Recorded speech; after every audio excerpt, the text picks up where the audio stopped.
Hello, welcome to Swigging Steve's Formula 1 Beers, Cheers and Tears. And it's a really late one, this one. It's almost the next race. So we're almost 2 weeks ago this race happened, but I've just not got around to doing it. I've just literally come in from work now and I've got a few minutes or so well, let's get this show on the road. I'm going to do this with my California IPA from Tesco. This came in at $1.50. Actually, less than that, it actually came in at £1.12 a can because it's in the 2 packs for £9 range, and there's 4 in each pack, so works out at, oh, lovely. Yeah, that's a really bad job of pouring that, so there we go. So strongly advise that's well worth £1.12 a can, let me tell you. So, Tuscan Grand Prix, yeah, qualifying. What the most notable thing in qualifying for me was Kvyat out qualifying Gasly. Gasly having a grim qualifying after doing so well the race before. I think Sainz out qualified Norris. I can't remember what happened now, that long ago.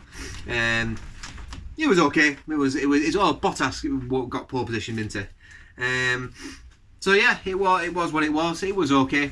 It was all right. Did Bottas get pole position? I think he did, didn't he? Yeah. So the race itself. Let's just move on to the race itself. Qualifying was Ferrari weren't really anywhere again. I think Leclerc got into top 10 into he qualified 7th. Had a bit more pace, didn't they, this weekend? So the race itself, started. We had that restart at the beginning. So Verstappen came off. Ended up getting. That's the most notable thing. Which then opened it up for who's going to finish third, which actually made the race more interesting, I suppose, and less sort of generic. Charles Leclerc had a fantastic start, but obviously started dropping back because that Ferrari just can't keep up the pace with the rest of the cars. Renault showed their pace again this weekend. It looked like they had the edge over McLaren, especially in the race anyway. McLaren was still doing okay. They had Force India, Racing Point had a good weekend. They had a solid weekend. Those 3 teams, Force India, McLaren, Renault, there's not much in it, is there? Let's be honest. So yeah. Well, that's nice. First drink of Friday. Can't beat it. Cascade hop really comes through. Anyway, I digress. I think it's Cascade. Might be another hop. Certainly tastes like that Cascade. So the race itself, what am I going to give the cheers to? Yeah, it stopped and started. There were massive controversy who caused the massive crash. Some people think it was Bottas because they were swerving a little bit, and some people think it were Russell because he accelerated really quick. Some people think it were Giovinazzi.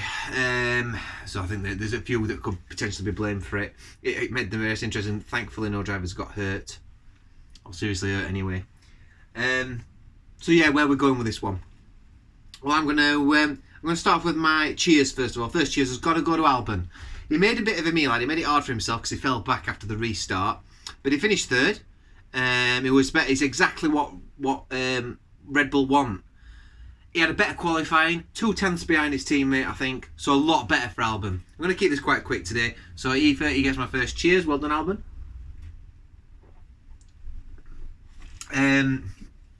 Who else?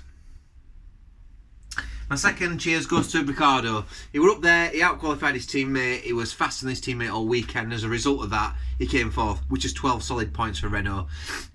So I think Renault are really coming together. Maybe Alonso knows something we don't, or will be revealed next season. But there's certainly that Renault engine seems to be pretty good this season. It's obviously doing well for the McLarens as well. So yeah, I'll give another cheers there to Ricciardo. Solid race again. He nearly got one over on Albon, but didn't quite have the pace in the end. One thing I'll say about Albon as well is his driving instinct's very good. He's a good racer. If he's given the top car alongside Verstappen, he will struggle to win a championship. But given a top car against a driver that's probably not as good as Verstappen, shall we say, one for a better word, he's got a chance of winning a championship, I think. I think he's got a good race. I mean, George Russell certainly thinks quite a lot of him. And George Russell, as we know, in the lower formulas and in his junior career, was a very successful driver. So he's got a lot of credentials, a bit like Norris. 3 really strong drivers, though, came through last year, as you know. Anyway, I digress. So the third cheers goes to Danny Kvyat. A lot of people think I'm a bit of a Kvyat fanboy. Yeah, I am actually. But I think it shows his consistency again. We didn't see much all race. He kept his head down, but he came 7th. 6 solid points for his team, and I think that's quite respectable, really. And he out-qualified Gasly. Gasly was nowhere today. Complete opposite. We'll talk about Gasly in a minute, but yeah, he was nowhere, was he? So I think Kvyat deserves it. I was tempted to give it Raikkonen actually, but I don't know. Raikkonen's had his day, hasn't he? And as, he's had a championship. He's had lots of people saying good things about him before, and he hadn't. Yeah, he did do well. We have seen a little bit of a flare in Raikkonen since Spa. Maybe he had a good race in Spa, didn't he? And since then we've seen like he's done okay. He did all right in Monza, didn't he? So yeah, Raikkonen. But and everyone likes him and everything, but yeah, it's difficult at back into it to give much credit. I nearly gave him a cheers today. Maybe he gets a fourth subliminal cheers as well. But yeah, I want to give it to Kvyat because Kvyat's getting slammed a bit as well. People are saying, "Oh, I don't think he might keep that seat because Albon's won a race in the Ant." Albon won a very opportunistic race. Yeah, he was there at the right time, right place. I do think Kvyat's been quite consistent this season. He was under the cosh a little bit. He was getting out qualified for a while. So we'll see how that one unfolds. Right, now, my tears go to, first of all, Valtteri Bottas. That was his last chance to have any title fight against Lewis Hamilton. And I must admit, when it's a circuit that's a little bit newer on the grid, Sochi, Austria's not been on very long, Tuscany, he tends to do better, and he tends to almost be on the same page or as good as Hamilton, if not better. The more older traditional circuits, Hamilton's just like, well, you know what he is. I thought he's won at Abu Dhabi as well, so that's what a newer circuit. So he tends to be better at the newer circuits. Bottas, something to think about, maybe. But anyway, I think, yeah, Bottas, he had an opportunity to win that race. He didn't. On the restart, he messed it up. He let Hamilton. Hamilton had a great overtake. I think he arguably a bit 50-50. I think he let him past. Or he didn't fight it hard enough. He should have fought that a bit more. Rosberg wouldn't have just let him through like that, would he? So, yeah, but he's doing exactly what he needs to. He's finishing second, and that's all they need. So Bottas gets a tears from me. Second person to get a tears from me is unquestionably George Russell. And some people have compared him to Hülkenberg. Quite a few people have, and I think that's a bit harsh at the moment because it's only his second season. But he's getting to that point now where he's not scored any points for Williams. They're right at the back. It's probably his second opportunity where he could have scored points if he'd have kept his car. One thing he did say before the race is the car struggles on restarts. It struggles when it's amongst other cars. So maybe that is true, and maybe that's why he did struggle on the restart, and it did because he was 8th. He was going to get 4 points.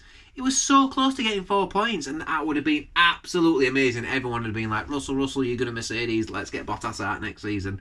That didn't happen. But I do think Williams are going up, though. So even if he stays at Williams next season, they may be in a point-scoring car next year. So fingers crossed.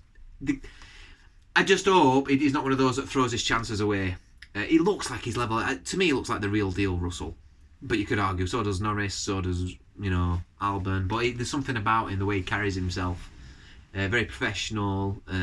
Yeah. So, unlucky, but I shed a tear for him because I thought he was going to get some points. But he didn't. And the last one for me has got to be Gasly. I mean, Gasly had a really bad weekend, didn't he? Terrible in qualifying, and then I can't even remember what happened in the race. They were part of one of the accidents, weren't he? I think. So yeah, Gasly gets my first and gets my final. Tears. Round things up. What did I give the race overall? What would I give that overall? I'd give that race overall. I wouldn't be interested in seeing another race there, put it that way. It would have been a pretty boring race if it hadn't been for the race. In fact, there were chunks of that race. I watched the highlights and there were bits of it I was like... And all of a sudden the race had been zizzed on 10 laps and you're like, oh God, it's boring just watching 6, let alone another 10 that I would have had to suffer. And a lot of people are thinking, wow, what about all the crashes? What about all this? And yeah, the restarts did make it interesting. The final result was quite interesting. It gets a 6.5 out of 10 for me. 6.5 out of 10. On the grand scheme of things, yeah, there was interesting things in there, but and some people might think that's being a little bit harsh, but actually, no, I won't be interested in seeing Tuscany back next year. or the Tuscan Grand Prix. But what's the proper name for it now? My mind's gone blank. Yeah, anyway, the proper name for the Grand Prix, I can't remember it. So yeah, and then we've got Sochi today or tomorrow, qualifying tomorrow. That's gonna be really boring. It's getting to the point now where I'm glad I don't subscribe to Sky, and I'm glad I'm just watching highlights, because I don't want to watch it. I'm not interested. The highlights, probably the qualifying. Once the qualifying's come through, then we do have safety cars quite often at Sochi, which might mix things up a little bit. And if the weather's going to be warm, which it's predicting, it might mean Red Bull have got a chance, which could make it interesting up front. I don't know. But after that, we've got some good races. We've got like Bahrain's going to have a back-to-back. We're going to have one way and one other way, or one on new track layout. What else have we got coming up? We've got some good ones coming, haven't we? I can't bloody remember. Oh, we've got Imola should be interesting. They're doing what they call them again, aren't they? Nürburgring. So that should be good. Be good to see that back. Oh, Turkey, Istanbul. That'll be good. And yeah, so there we go.